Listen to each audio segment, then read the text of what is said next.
jiraachisuu fi malee ummata biraa ajjeesuu fi miti. If guddisuu fi malee ummata biraa xiqqeessuu fi miti.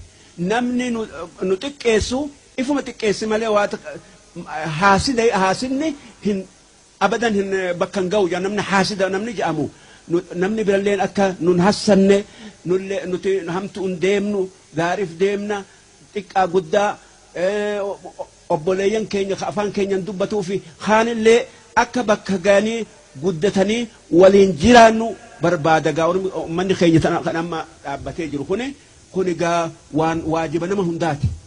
Kanaafan akkan je'e waa hedduun dalage silaa waan Oromoodhaaf tolu hedduun dalage walaloota akka keessatti akkan je'e Oromiyaa biyya too Oromoo yaa haadha too si jettee lubbuun tantoo haaduutuu yaa biyya too Oromiyaadha jennee kaane barii yaa Oromoo sosso'ii bilisummaadha ka'ii bittiteetii ol je'ii meexilaataa gajje'ii Oromiyaadha jennee duunaa barii waan dheertuudha isiin kun waan